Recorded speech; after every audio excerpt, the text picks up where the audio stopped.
What's going on, everybody? Welcome back to another podcast episode of BracketBusters.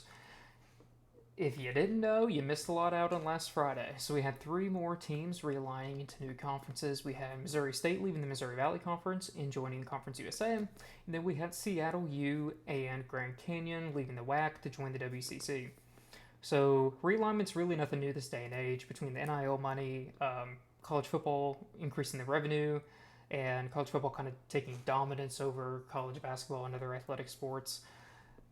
A lot of teams are looking to realign. The WCC was not necessarily a response to college football. Missouri State purely was, though. And in today's episode, I'm going to talk primarily about Missouri State.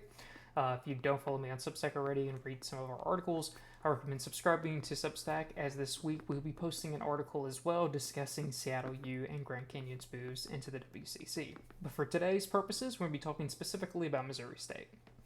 So, if you didn't know, last Friday Missouri State did announce that they were going to be leaving the Missouri Valley. So, it's kind of a unique move because for the most part, this is specifically around college football. I'll get into more of the specifics later. If you didn't know, the Missouri Valley Conference does have football. However, they're in the FCS compared to where Conference USA is in the FBS. So it makes sense for a team wanting, or a college wanting to move forward into the FBS world, trying to get into bowl games and that kind of thing. So from that sense, it does make sense of the move. However, from a college basketball perspective, it is technically a step backwards. Conference USA was ranked 15th in Ken Palm last year, comparative to the Missouri Valley, which is ranked 10th best conference in all of college basketball last year. So, just giving a little bit of history here, Missouri State had been a member of the Missouri Valley Conference since 1990. So, it's been over 3 decades at this point in time where they've been in the Missouri Valley. And it's really a shame to see them leave. However, it's been nothing out of the ordinary for them to not meet their expectation levels. And what I mean by that is it's been a long time since they've been to the NCAA tournament. It's been since 1999. Missouri State also struggled to bring fans to Arch Madness. If you don't know, Arch Madness is the legendary, well, I call that legendary because I do have my UE pullover on over here. But it is the legendary conference tournament in St. Louis every single year for the Missouri Valley Conference. And just another example of why Missouri State sometimes failed to meet expectations and why I don't actually think this is a bad move for the Missouri Valley. I'll get into what I do think they need to do to be able to cover themselves up here and correct this move. I don't think it's that huge of a deal, honestly, looking at it on the surface. Again, this is purely a football move. This is getting Missouri State into the FBS. However, while it maybe is not a big deal to lose them in college basketball, on the college football side, they've only been to the two FCS playoff appearances since 1990. They haven't had a lot of success either. So a lot of people, I don't truly follow college football that closely, but a lot of people are saying that they're joking that they're going to probably just perform worse in Conference USA. But hey, maybe they have an alumni that's funding millions of dollars into the football program to try to get them relevant again. Maybe that's what's going on behind the scenes. But regardless, it is actually a loss in other athletics. And I think like when we talk about conference realignments, we lose the vision of everything outside of the two main visible sports. Two main visible sports being men's college basketball and college football. It's the two things that we all see. And yeah, there's, when it comes tournament time, women's college basketball is popular. Obviously, Caitlin Clark has escalated that to a whole other level in college and women's college basketball. There's a lot of great women out there who are bringing that sport alive. And, at this point in time, it's still just like not as visible as men's college basketball and as college football. However, again, that's going to increase, but Missouri State was a great example of a women's team that was fantastic in college basketball. They've won 20 plus games 8 out of the last 9 seasons. They've had 4 NCAA appearances. They were a 5 seed in 2021. They lost in the Sweet 16 to Stanford that year. So, great women's basketball program. Baseball team's also been great. They went to the College World Series 5 times in the last 12 years. 2 of those times they actually advanced to the Super Regionals round, and then they've actually won 30 plus games 8 out of those last 12 seasons. So again, sometimes you lose that, sense of college basketball and football running everything. You have other sports that these teams can dominate in. You think about Vanderbilt, what do you immediately think about? You think about their football team being terrible for the last decade since James Franklin left. And you also think about the basketball team being terrible since Kevin Stallings left. So you don't think about the fact that unless you watch college baseball, they have one of the best college baseball teams in the entire country. You also don't think about their bowling randomly being very good or their tennis team being very good. Like a lot of these schools that you associate with just two specific sports are actually good in other areas. So while Missouri State, on the surface, it does look like it's not a huge deal. You're losing a basketball team that's failed to meet expectations, and you're losing a football team that, well, isn't really that good. However, you are losing the other sports. You're losing the baseball team and the women's basketball team. But for today, obviously, we're going to talk about men's college basketball. So we're going to kind of move on past that here. And then really, let's just dive into my opinion of the move. I think it's questionable at best. I'm obviously biased to college basketball, so I think it's like you're moving backwards in a sense. And everybody online's been freaking out because they're all saying, oh, but this is another team that's left. For context, Creighton, Creighton, Wichita State, and Loyola have all left within the last decade and a half or so. So, everybody's saying like, oh, Missouri State's just a stepping ladder to get into a better conference. Creighton went to the Big East, Wichita State went to AAC, and then Loyola went to the A10. So really, yes, they're correct that a lot of these teams have advanced forward. Obviously, Creighton has become what they've become. And then Wichita State, just like speaking of that for a second, that move was primarily for football. The Cook brothers have obviously donated just a insane amount of money into those programs at Wichita State. That's how they got to where they were. You think at the time they were a 1 seed from the Missouri Valley at one point in time in the NCAA tournament. So they funded a lot of money into that football team, and that was a lot of the reason why they moved. Again, Missouri Valley's FCS, so they advanced into the FBS, and also just like an elevated conference overall. So then Loyola Chicago, obviously hot off their Final Four run and NCAA tournament appearances, went to the A10, which is a step above the Missouri Valley. I know a lot of people compare those two, and there's no doubt the A10 is a better mid-major college basketball tournament. It is the true, what I would call the Big East of mid-major conferences. It is primarily only a basketball conference, and it is, in my opinion, the most elite mid-major college basketball. You can question that about the Mountain West. That's at this point in time even borderline a mid-major. But in terms of true mid-major conferences, A10 is a phenomenal league every single year. So you have those two, and then you look at the transfer portal. And really, they lost nearly all of the MVC players that were all MVC players. Ben Hummerkaus went from UE to Illinois. Kate Tyson went from Belmont to North Carolina. Jacoby Gillespie went from Belmont to Maryland. And Connor Hickman went from Bradley, Cincinnati. And pretty much everyone's gone. Everyone that was an all-MVC player, for the most part, is gone. And that is where it comes into play, where I've talked about it a lot on our Substack and talked about it a lot just online in general. The Missouri Valley is a stepping stone for players. There's no doubt about that whatsoever. There's always going to be transfers. It's the way that college basketball is becoming with the wide open portal and the NIL money.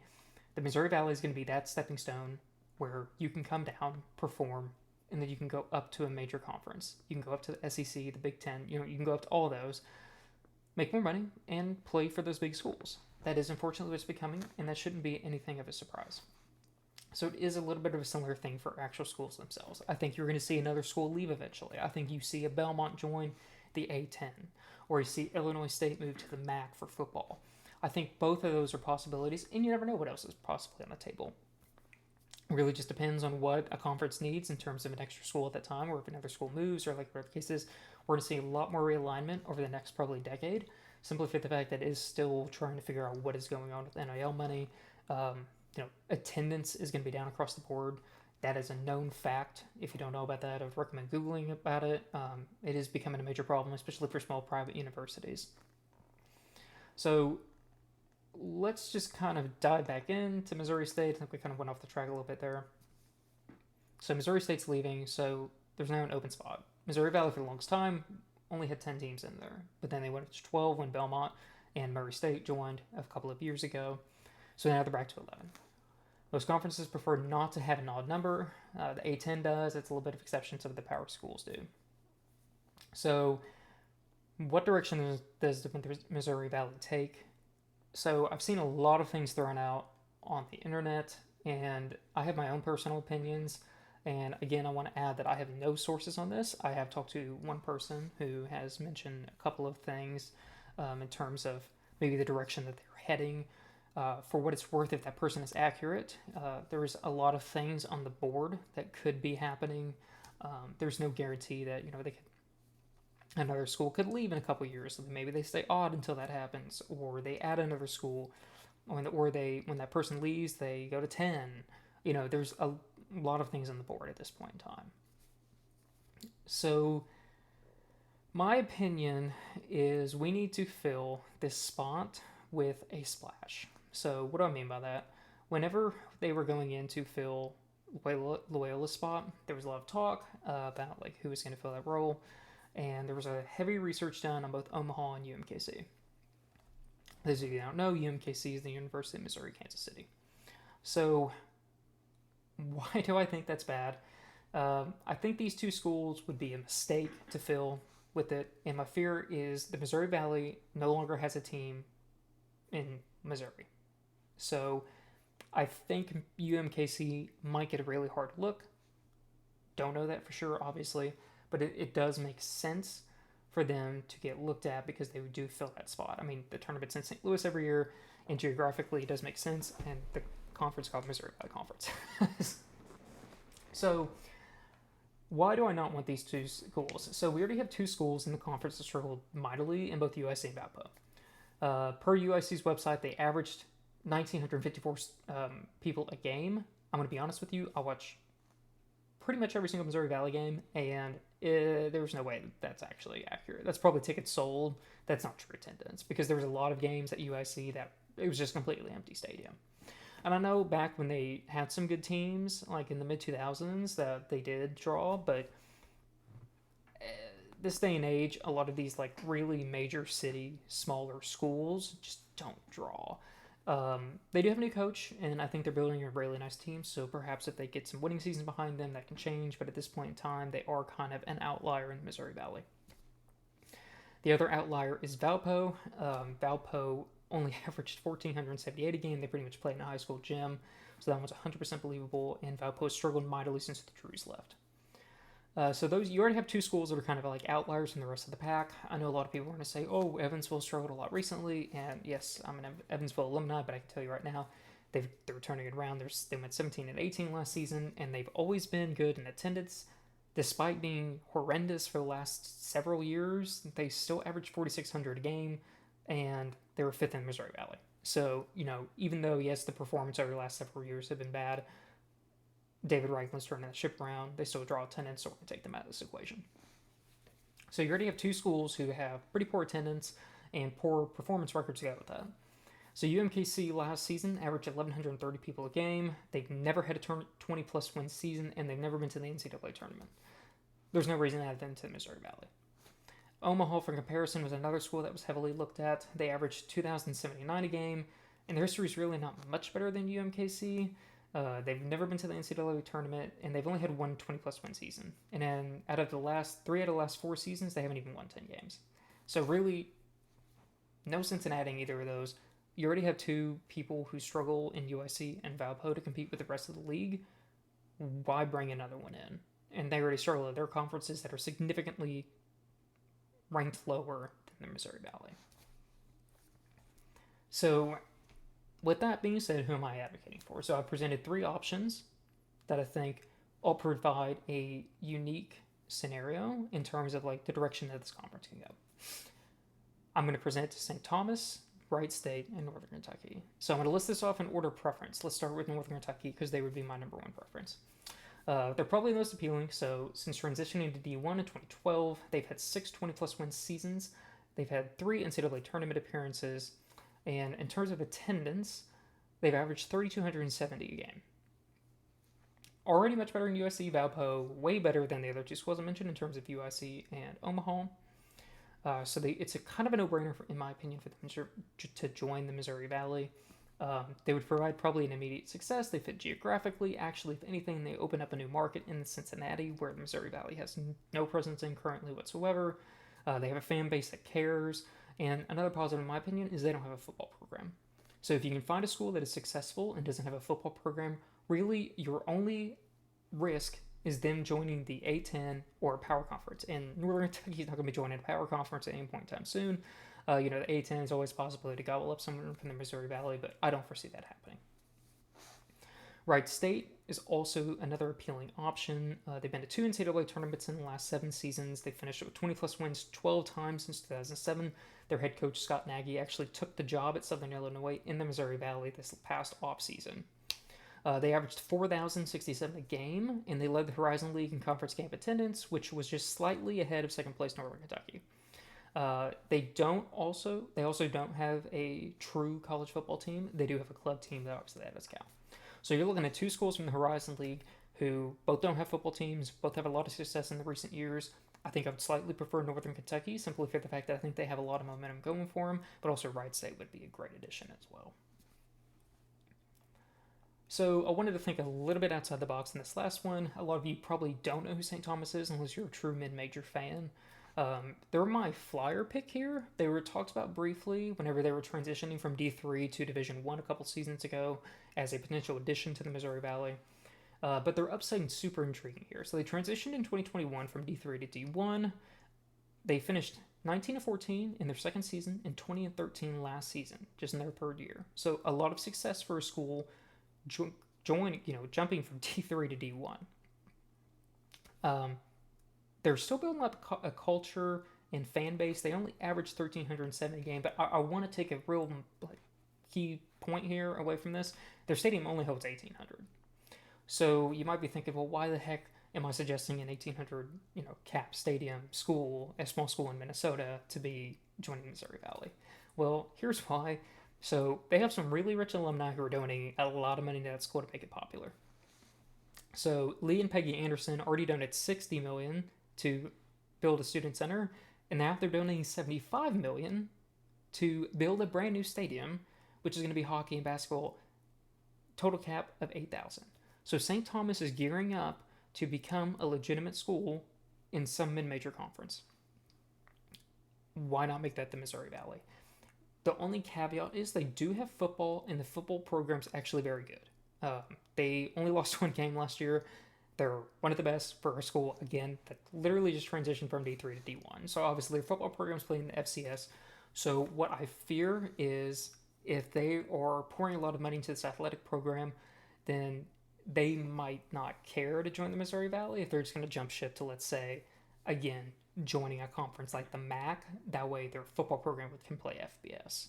So that's my only fear here. But however, the intriguing upside of what this school could be in, let's say, 5 years. Supposedly the stadium is going to be done in 2025. They've been met with some opposition with local residents not wanting the stadium to be built. That doesn't sound like it's going to be a problem, but I don't know if it's still on track. I couldn't find too much information about that. That being said, though, a lot of intriguing upside for this team. Honestly, kind of like Northern Kentucky is my top pick. I can make an argument between Wright State and St. Thomas being in. I think St. Thomas is just interesting. It's something different and a little bit outside the box. So, with all that being said, we don't really know what direction the Missouri Valley is going to take. Missouri State's not going to be moving until 2025. And there's a lot that can happen between now and then. Like I said, there's been rumors about Illinois State leaving for months now. I mean, that was even happening last year at this point, simply for football purposes. So if another school leaves, then all of a sudden you debate, do you want to go back to 12? Do you want to stay at 10? I think there's a lot of directions they can take. We might not know what's happening for a while. It could be a genuinely long time. It could be months until we know what's actually happening. So this is all pure speculation. However, this is my opinion that I would go with Northern Kentucky, Wright State, or St. Thomas. Just for complete transparency, some of the other schools that I've heard is Milwaukee, Bellarmine. I've heard, who else have I heard? Green Bay was another option. There was another school. Drawing a blank on what school that was at this moment. It was Western Illinois and Little Rock. Those are the other schools I've heard. So Western Illinois and Little Rock are coming out of the Ohio Valley. Bellarmine is coming, I don't want Bellarmine. Honestly, you can maybe intrigue me with Western Illinois or Little Rock. They've had some success in the Ohio Valley already, but they're coming from lesser conferences. They literally just joined the Ohio Valley like within the last couple of seasons as well. I really think we should go with the Horizon League team. At the very worst, go with the Summit League team to try to get a school that's been established already. Again, I know St. Thomas isn't established, but there's intriguing upside to that already. We can't afford to have a lame duck in the Missouri Valley. So that's my pure opinion. So curious your all thoughts. I think there's a lot of different directions you can go. I think there's a lot of different conversations you could have about, who you could try to poach from another conference and that kind of thing. Like, this realignment is becoming a reality. And I think if the Missouri Valley wants to succeed and they're not going to transition from FCS to FBS at any point in time, then we need to stay open to different ideas about how to keep the success of this league going, because part of what helps schools like Evansville and Drake and all these schools recruit is the fact that the Missouri Valley is a very competitive mid-major. Like I said, players are going to look to use them as a stepping stone to move up to another conference to make more money and get more playing time and succeed in NIL and potentially even go to the NBA. Or at the very least play overseas and make several $100,000. So it's very key that we can continue the success and we don't take 10 steps backwards. We don't want to be the 15th best conference in the country. We want to be 10th. We want to be 9th. We want to be 11th. Somewhere around that range of 10th is exactly where the Missouri Valley wants to be. So trying to find a school that's going to continue that trend of where they've been over the last several decades, a very long time, in terms of like how reputable the Missouri Valley truly is. So I'm curious your thoughts. I think there's a lot of different directions we can go here. I saw some people throwing out South Dakota State and North Dakota State schools simply for the fact that both of their football programs are in the Missouri Valley already in terms of football. So there are a lot of different directions you can go here. Curious all your thoughts. So if you want, post them down in the comment section, comment on Substack, and I'm going to go ahead and just plug here in the last couple seconds. If you don't subscribe to me on Substack, I rarely do podcasts. I also rarely do video content.